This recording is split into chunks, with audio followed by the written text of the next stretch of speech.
When we learn to do tandems, we are learning to do them correctly. That's the presumption. I'm going to give you guys the benefit of the doubt. The presumption is we're learning to do tandems correctly. We exit an aircraft stable into the relative wind, we achieve stability, and then we set the drogue. And if we can't prove that standard repeatedly, guess what? We don't earn our tandem rating. So it's reasonable to assume that every one of us that can wave a tandem rating card around in the air that's earned that right to be a tandem instructor, at some point in their career, presumably in the beginning, was able to demonstrate the basic functionality of being a tandem instructor. They can exit an aircraft stable, or if not exit stable, achieve stability after exiting the aircraft, and set a drogue and carry on. You'd like to think that that's how we would carry on our entire career. But the truth is, it's not what's happening. And I like using aviation examples in context. So imagine the brand new Boeing 737 Dreamliner, right? The pilots are all excited. They get to fly it for the first time. They go through the check ride. Everything is forward, straight, away they go. They get signed off on their type certificate. About 2 months later, the pilot's barreling down the runway. He rotates, and he barrel rolls as he goes off into the wild blue yonder. Why? Because it's awesome, and the plane can do it, right? Would you accept that from your pilot? Absolutely. Well, maybe we would. We're skydivers. We'd be clapping in the back going, do it again, do it again. One more. But for most people, the general public, and from our perspective, the tandem passengers, the general public would never tolerate a Boeing pilot barrel rolling after takeoff because it's a fun thing to do, right? They learn to do things correctly, and they continue to do things correctly, despite their ability to do otherwise, because their livelihoods depend on it, right? Their pilot's tickets depend on it. So we'd like to think the same rationale would hold true for tandem instructors. We teach them how to do something correctly, and that they're going to continue on with that correct process, jump after jump after jump. But the truth is that's not going to happen. And where am I going? Am I wandering? I'm wandering on purpose. I'm starting over here. I've just left your course. I know how to do things correctly. I can exit stable into the relative wind, set a drogue, check a drogue, and do my handles checks. If I couldn't do that, I couldn't earn your rating. But then days go by, weeks go by. Little by little, I'm getting closer to the alligator. I end up in what we call the new normal. And that new normal sometimes looks like this. Where is the left hand? Down over the student filming the exit. Where should that left hand be? Up high, catching air. Where's the right hand? Right? Apparently he's a surfer in his spare time. Where should that right hand be? And most critically, from a psychological perspective, where are his eyes? He's looking at the camera. We look where we go, right? It's a basic tenet of skydiving, whether it's tandem or sport jumping. Where should his eyes be? Looking into the relative wind, out into the horizon. He should be flying his body, but he's not. He's probably having a blast. If I didn't have the red, white, blue dot there, you'd see a big smile on his face. That's his new normal, okay? Sometimes we get away with it, sometimes we don't. Lucky for us, the odds are in our favor. We get away with bad exits way more than we don't get away with them. But when we don't get away with them, they result in entanglements and they result in problems. The goal should be to remove the problems, remove the entanglements. If I have 5,000 unstable deployments, but I manage to get the drogue out and roll out of it, it doesn't justify it if on the 5,000th and first jump I throw a drogue around my ankle. Would you agree? If you were to go to your tandem students and say, skydiving is really safe, but I do this unsafe tandem exit that really only has about a 1 in 5,000 chance of success, not 1 in a million, which is probably what you think it is. Would you be okay with that? Most of your students would go running. If they knew it was a 1 in 2,000 or 1 in 5,000 probability you were going to cause a drogue entanglement by exiting unstable, they wouldn't go skydiving with you. But it happens, and the reason it happens is that we allow it to happen. That's the truth. We, as an industry, from almost top to bottom, we have a difficulty enforcing the very foundation of training that we use to earn the rating. What we're doing for UPT, what we've found to be very helpful in the last 3 or 4 years, was we require our new instructors to sign a contract with us. They're going to follow our rules or they're not going to be given the privilege, and that's what it is, a privilege, to exercise their right of being a Sigma tandem instructor. And while we try not to be canopy cops, we try not to be the tandem police, sometimes we have to be. And we have had instructors who have lost their ratings because they weren't able to do the very simple functions we train them to do: exit stable, achieve stability, and set a drogue. And it shouldn't have to come to rating revocation. We should be able to just have a conversation with someone and they'll stop. Most of the time that works, sometimes it doesn't. But the point is, the tandem exit is truly the most important part of your skill set as a tandem instructor. That's really the 5 to 8 seconds from exiting an aircraft to setting the drogue.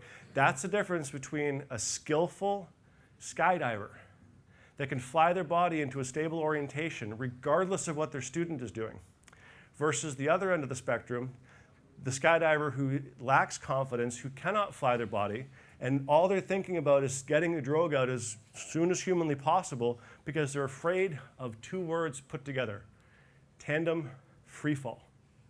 Tandem freefall should be the best part of our day, the best part of our job. It's the 3 to 8 seconds every time we jump where we can legally fly no drogue and achieve a stability. That's where we show the world how good we are, and oftentimes how bad we are.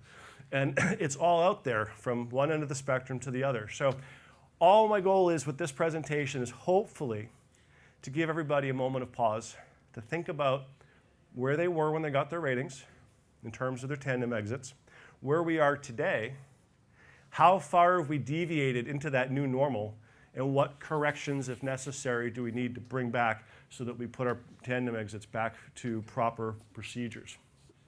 So just a couple of facts about bad exits. Hand cam is a contributing factor. It takes away our situational awareness, which is probably its greatest flaw, but it also puts our body position in incorrect body positions. As I mentioned, an exit is fundamental. Exit, achieve stability, set the drogue. 3 things. It's all we're asking or tasking our tandems to do. And now the good news, though, with all this, all my soapboxing, standing here talking to you guys about how important it is to exit stable. If you guys exit stable into the relative wind, you can remove about 1/3 of the emergency procedure tree. Remember those 3 pages of things that could go wrong on every tandem jump? Imagine being able to throw one of those 3 pages away. 1/3 of all the things that go wrong on our tandem jumps happen in that 3 to 8 second window of exit. So if we have solid, stable exits, we can essentially remove that possibility from ever manifesting itself. Bad exits are like incidents. They don't just happen. They're not accidents. A bad exit is the logical conclusion of a series of bad decisions, a series of bad body positions, a series of bad decisions on how to exit into the relative wind, all of which can be corrected before we exit the aircraft. That's what we're going to cover in this section here. So I want you guys to think about your tandem exits in this context, whether it's myself, Mark, Bill, Noel, Jeff. Haven't seen Reg today. It doesn't matter who it is, our friends, our family, our loved ones, even our enemies. All the videos of you out in the world doing tandem jumps, your exit is what defines you. When someone looks at you and evaluates you as a tandem instructor, they're going to evaluate you, they're going to judge you on those 3 to 8 seconds on exit. So go back and look at those exits we're doing and ask ourselves, if I'm being judged, whether it's from an accident investigation or simply from a friends at the bonfire drinking a beer, or the TV in the TV in the hangar, if they're watching my exits, what does this say about my skill set? And if you look at it from that perspective, I promise you, myself included, we'll all strive to continually improve ourselves and bring ourselves back to the original normal, not the new normal, the correct way we were trained to do it. So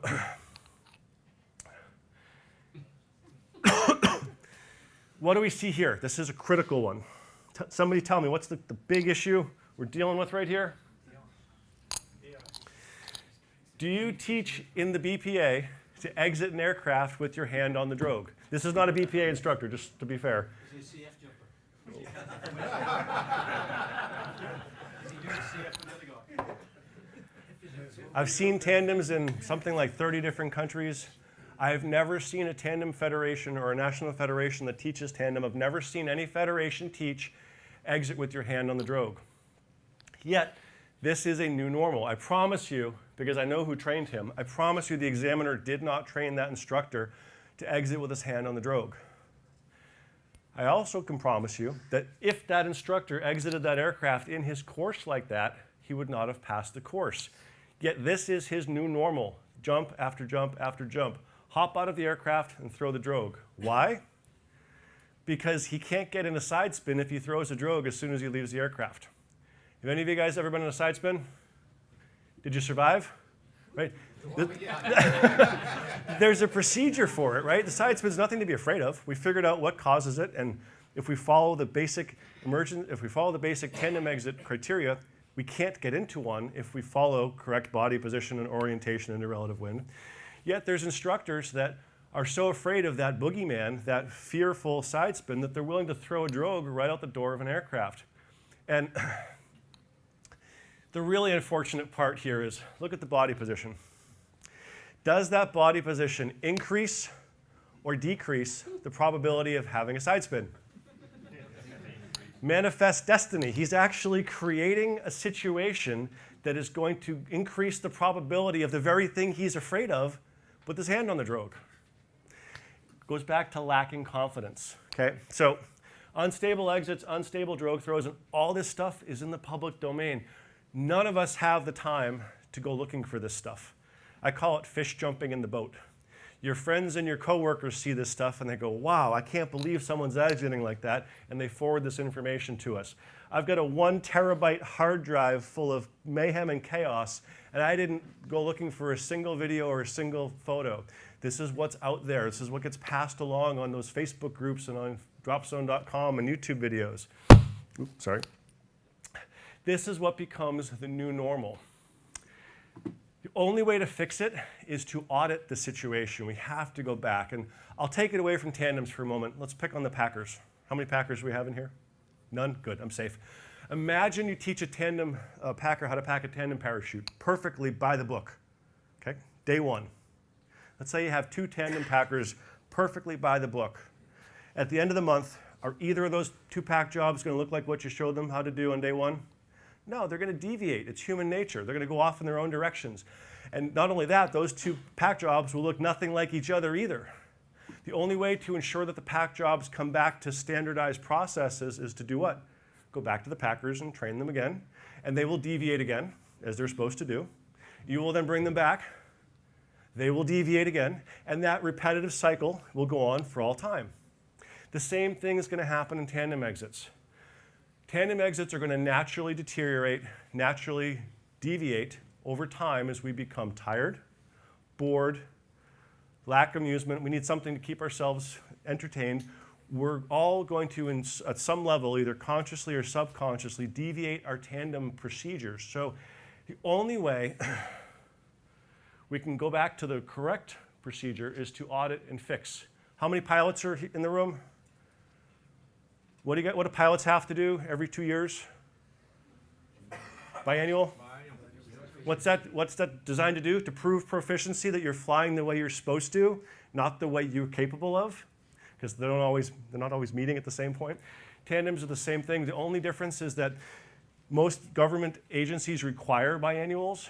It's more of an on-your-honor thing for tandem instructors. We should be, at our yearly reviews, we should be doing that. We should be looking at them every 3 months, every 6 months together as a group of instructors, peer-to-peer, being willing to accept corrections from our peers because sometimes they see things we might not see. It's a critical part of improving tandem exits. And as I mentioned, there are some instructors who are simply afraid of tandem freefall. How many of you guys in here love tandem freefall? It's the best part of our job, right? If your hand didn't go up, which is okay too, because we're on the ground, ask yourself why, and then go find someone that can help increase your confidence level and your fun factor and your belief in tandem freefall, because the more comfortable we are in tandem freefall, the less likely we are to find ourselves leaving an aircraft with our hand on the drogue. Now, it's not just a European problem. This one's from the US. We deal with this in the US as well, lack of confidence exiting an aircraft. But here's the thing, and this is an undisputable fact. Bad body position for instructors, bad student body position, maybe they're tying their sneaker, orientation into the relative wind, all of that can be fixed before we leave the aircraft. For some reason that defies logic, there is a philosophy in tandem jumping, just get them out the door and sort it out after you leave the aircraft. Am I wrong? You guys have heard that, right? They call it go mode. Just get out of the aircraft and you'll be right. Just get out, throw the drogue, and deal with it after you exit.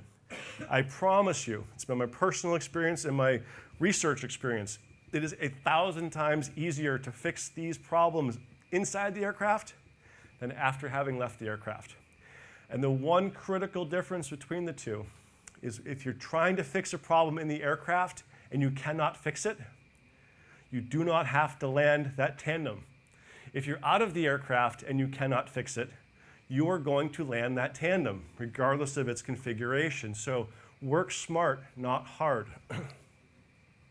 So what we're seeing here, the exit with hand on drogue technique, must stop. Period. Non-negotiable. That is not how anyone was trained to exit an aircraft as a tandem instructor. I do not believe there is a federation out there that will allow that as a passing exit for your evaluation courses. Therefore, there's no reason to be doing it here. Now, before I move to the next slide, remember I keep going back to this logical outcome. Big heavy mass, high in the air, okay? 20 kilo rig, 2 bodies, high center of gravity, right arm incapable of catching air because it's on the drogue, left hand out in front. What's the logical conclusion? What has to happen there? They have to flip over on their back. So, or throw the drogue before they get stable and flip over on their back. Either way, it's a bad outcome. I call that the Superman exit. So this has become a phenomenon in tandem jumping. I should probably Photoshop a hand camera on there because that's what's happening. The hand camera's out in front. And by the way, do we teach our instructors to place their arms where students can grab them? Or do we teach our instructors to avoid placing our arms where students can grab them? Can a student grab your left arm if it's out in front? Yet thousands and thousands and thousands of tandem instructors leave aircraft just like that because they get away with it for thousands and thousands of jumps. And the theory here, the one word I'll keep going back to is outlier. It's outlier events that are getting us. We could have 100,000 exits successful like this. That's only about 10% of the tandem jumps made each year. We do over 1 million tandem jumps a year in the US, another 1.5 million around the world that we're aware of. All it takes is one student to grab an arm, so even if it's 1 in 2.5 million and that instructor can't manage his emergency procedures, is it worth keeping the arm in front of the instructor, or the student, rather than up where it's supposed to be? So if you see any of your co-workers exiting like Superman, get their right hand off the drogue, put it back where it's supposed to be, get their left arm out from in front of the student, bring it back where it's supposed to be, and change hang loose back to flying neutral and catching air. Otherwise, that self-fulfilling prophecy will continue. They will continue to end up on their back. They will continue to throw drogues on their back, which will deteriorate their confidence, and it just keeps getting worse and worse. Yeah, Superman doesn't need a parachute. But it's not all bad, okay? Start with the negative, end with the positive. You can exit aircraft stable. You can exit a lot of aircraft stable. This is what a 182 exit looks like, diving towards the tail. Look at the arms are out, his eyes are towards the horizon. He's exiting into the relative wind. Is he working a little harder on the exit to put himself in the door correctly? Still a lot easier than having to roll himself over after he exits on his back and right himself. It's a beautiful exit. He's flying his body, and it's hard to see from the back, he's wearing a hand cam, but his hand is still up catching air. Okay, it's another beautiful exit. Arms up into the relative wind, legs are out catching air. She's flying her body there. It's a beautiful, beautiful exit. And of course, I've mentioned the relative wind a few times. Orientation into the relative wind seems to be a lost art form, okay? So here, this is myself and our friend Bill Morrissey. He was teaching me what he called the hop technique. We got ourselves nice and small in the door of a twin otter, and we went up, down, and we just hopped directly into the relative wind. And probably one of the most stable exits. Now granted, Bill has about 2,000 front rides as a passenger, so he's probably one of the most experienced tandem passengers in the world. But the most stable exit of my entire career, hopping up, down, and into the relative wind.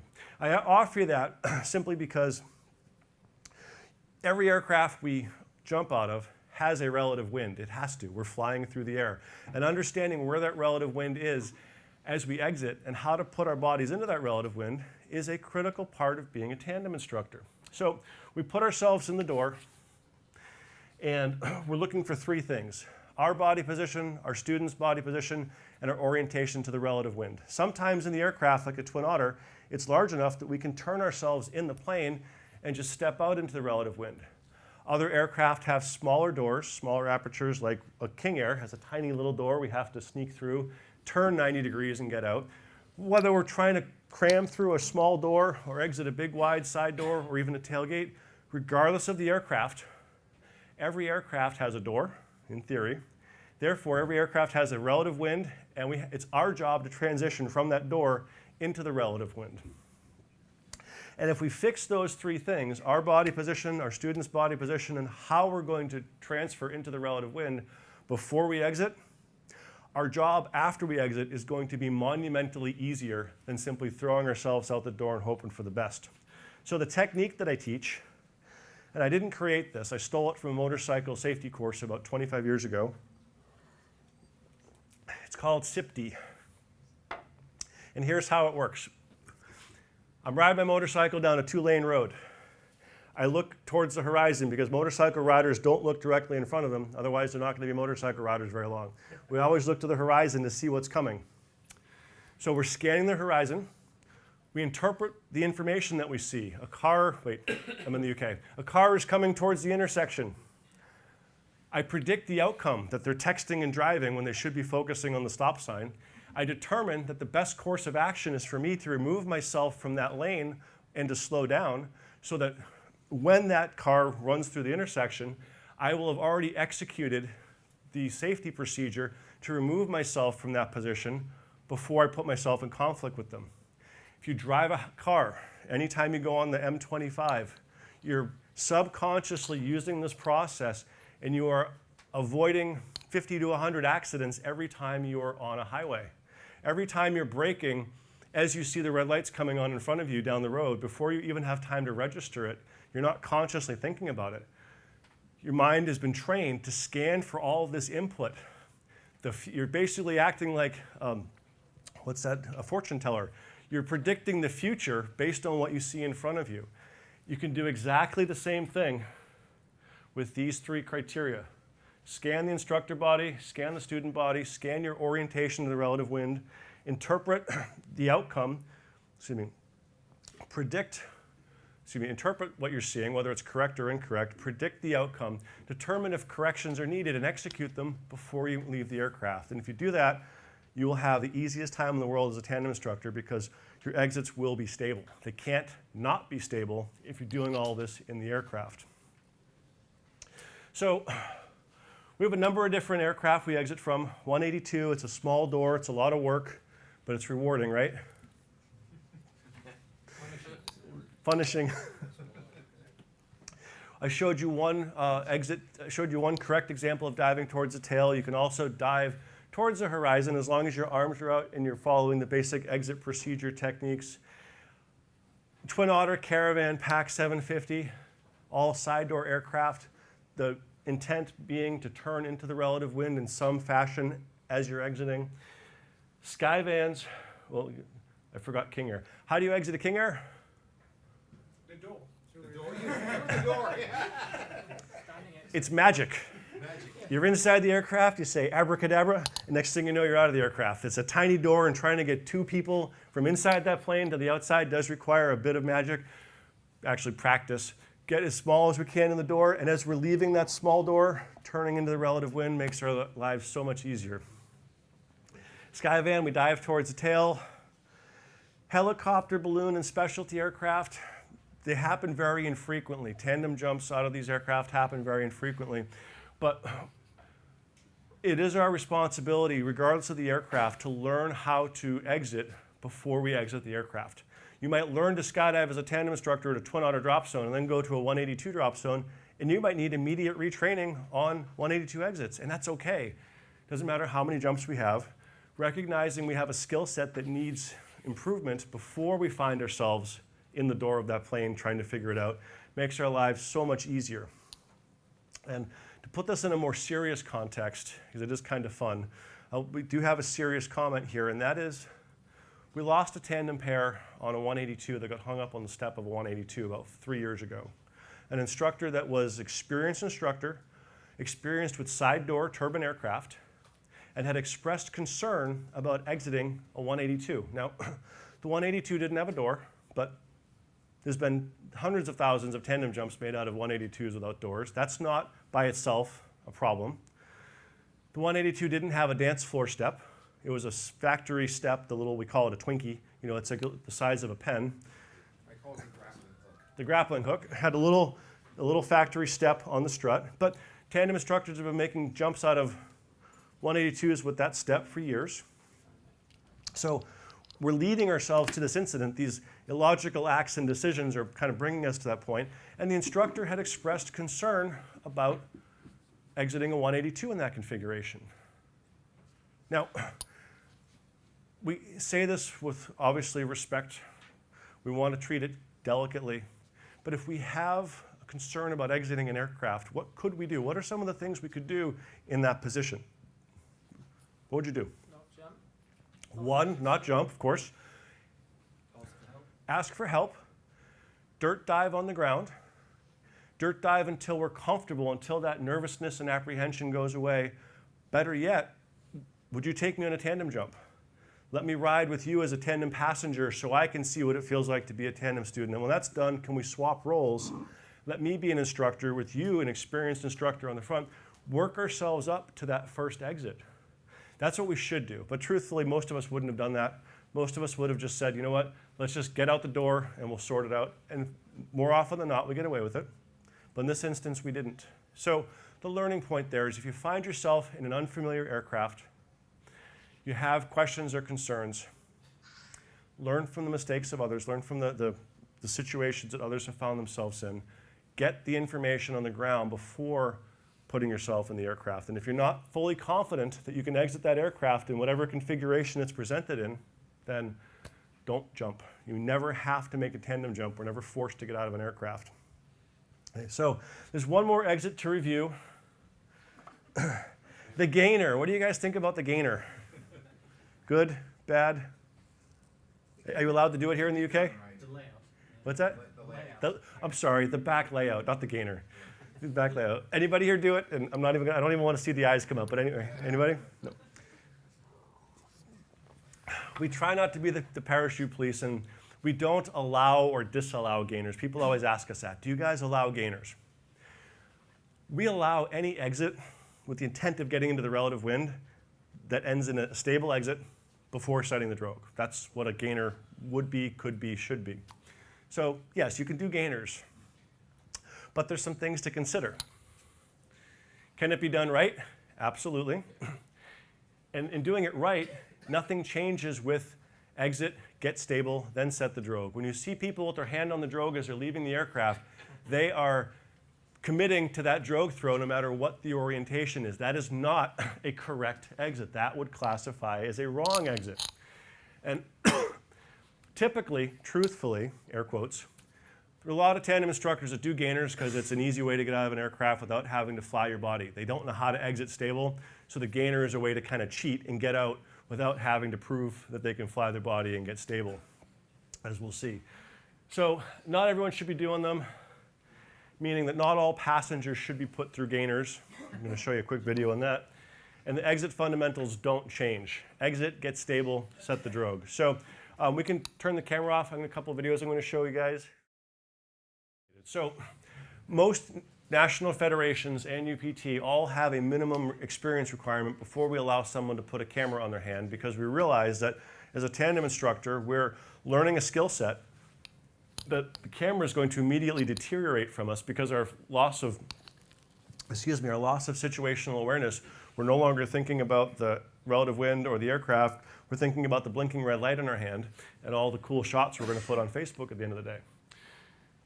Hand cam is by far the greatest threat to tandem safety today than anything else out there. It's not to say it can't be done correctly and safely, and it does allow for tandem instructors to make more money. Oh, and you can turn the camera back on if you haven't already. Okay. But the truth is, hand cam for the most part has resulted in profits over safety. And the specific example I use, in other parts of the world, they're not doing handles checks because it messes up their videos. The same handles checks we talked about earlier today with incidents, they're not doing them because of what it does to the video. It makes the video look bad. In the US, USPA, we actually had to make it a BSR, make it a rule that you could lose your rating over if you don't follow because instructors weren't doing it. DZOs were telling instructors not to do it because it was affecting their videos. Hand cam has also caused numerous emergency procedures to be done incorrectly because the left hand is out here filming the emergency procedure instead of in here pulling handles as they need to be pulled or clearing risers. Doesn't matter. Size does not matter when it comes to GoPros and cameras. The old PC9s that were this high off your hand versus the new GoPro Sessions, it's not the size or weight of the camera, it's the loss of situational awareness. The lens is there, that's all we want to look at, it's all we care about, that blinking red light. How many of you have seen a tandem instructor in the aircraft missing something on their equipment, but making sure that the red light is blinking on their camera? That happens all over the world, week after week, year after year. So, we can't blame GoPro. They're only one of a handful of other handful of hand cam providers out there. There's a Sony one and a few others, but they got a great logo, so it's a good slide to put up. Hand cam overwhelms new instructors. Truthfully, it overwhelms most instructors regardless of their experience, but newer instructors are absolutely overwhelmed with hand cam. Drogue entanglements have gone up dramatically in that new tandem instructor population. Even the ones that have met the minimum experience requirements, we're seeing more drogue entanglements now with hand cam than we ever have before. Globally, it's destroying our exits. It's destroying our stability because we're flying like this instead of flying like this. We already talked about how bad drogue throws create that new normal. There's an entanglement epidemic. We're seeing a lot more, as I just said, drogue bridle entanglements. The hardest part about getting this information across to you guys is that I could show you peers, coworkers, friends, myself, anyone. I could show you footage or evidence of anybody doing something wrong, but nobody wants to see footage of themselves or their friends doing things wrong, right? Can't show you your drop zone making mistakes, because that wouldn't be right. That's a conversation we have everywhere around the world. You know, we don't put this information out there, the drop zones do. But I have a responsibility to you guys as professionals. I don't want to put your name or your photo or your video up for the world to see because you're one of 1,000 people. We're part of a global population. So we struggle with people don't believe us half the time because we're not putting this information out there because we just don't feel comfortable putting the people we work with up for display. We'd rather talk to you first person, one-on-one, and say, here's what we see, here's the corrective measures. The business model of safety versus, business model versus safety model. This is my visual demonstration. Your business model should fit inside your safety model. Don't try to put your safety model inside your business model. That is a recipe for disaster, and that's what led to all of our BSRs in the USPA regarding hand cam, because drop zone owners were forcing the safety model to fit inside their business model. No handles checks because it messed up the video. I got a couple of, I have an email. I actually have an email telling me that in free fall, the tandem instructor can't grab the reserve handle with the camera anyway, so what's the purpose of doing handles checks? Actually, it's in an email from a drop zone owner. My instructors say they can't touch the handle with the camera anyway, so why do they have to do handles checks? So, GoPro, be a hero or die trying. That's actually the full version of their slogan. Hopefully we can get that out of the tandem industry by following our procedures. and not focusing on the cameras. So I mentioned earlier, where are we not supposed to put our left arms? Where our students can grab them. Where does the majority of our tandem population jumping hand can put their left arm? Exactly where the student can grab it. Video first, safety second. That seems to be the unfortunate trend. There's, like I said, there's that email that I got. They can't reach the handles. We never should have had to have made handles checks a BSR. It's a logical thing. You know, would you accept that your pilot, because we'll go back to that, the 737 pilot barrel rolling, would you accept them landing that 737 without going through the landing checklist? Without making sure they've put the gear down, that they've dotted their I's, crossed their T's? That's what the handles check is for us. It's our version of a checklist, but for some reason, we're allowed to skip those checklists, or it's expected that we can. Couple more hand cam factors. This behavior, I'll read that for you. It says, just because you have a malfunction doesn't mean you should ever miss the shot. Where is that instructor's mind on that jump? He's thinking about all the social media likes he's going to get, all the comments on his Facebook page. What is he not thinking about? He's not thinking about the procedure. Okay? Younger instructor, lack of humility towards the overall level of risk in what we do. The gear hardly ever malfunctions, thank you. That creates a mindset that emergency procedures aren't as critical as what they once were. So when we find ourselves in emergency procedures, filming should not be on our mind. We stop filming and we handle the procedures. Okay, this is just in general. This is the new normal. This is what hand cam does today. We're so keen on getting the shot, thinking about being the next GoPro hero or whatever the social media thing is of the day.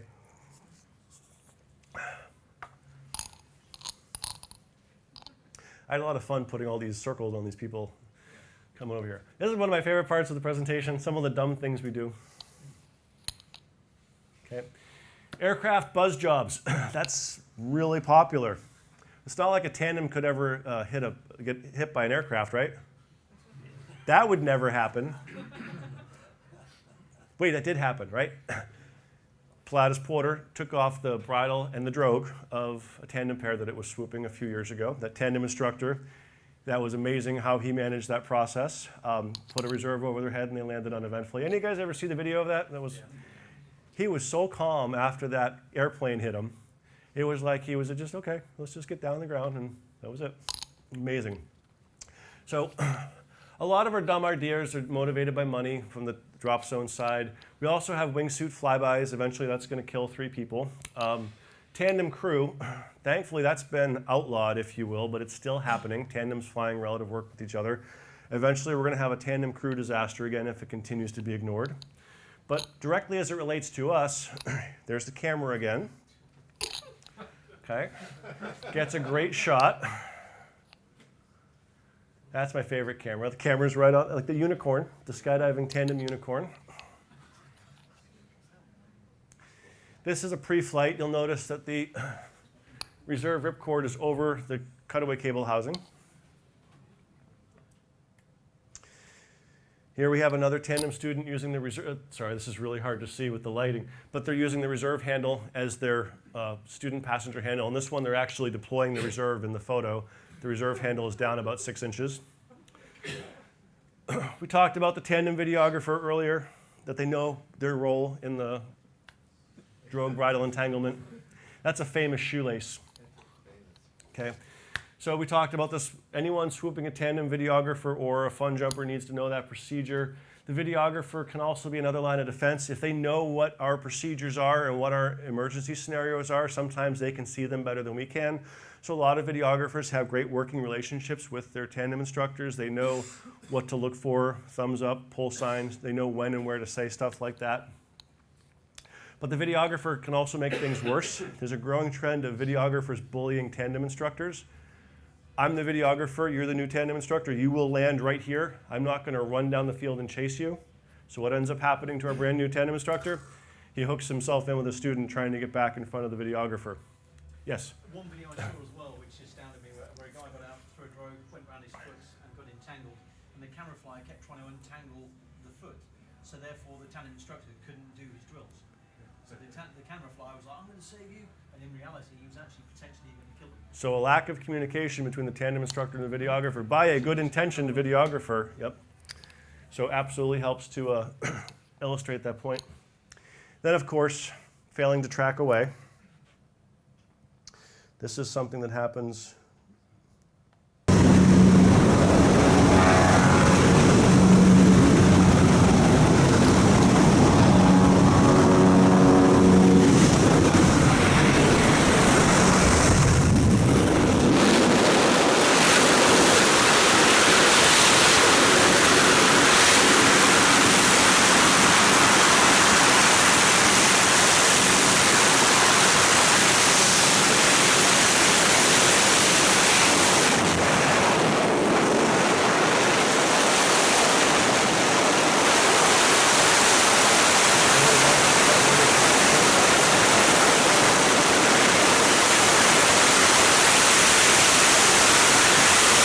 easily could have been a triple fatality. Matter of meters or a meter.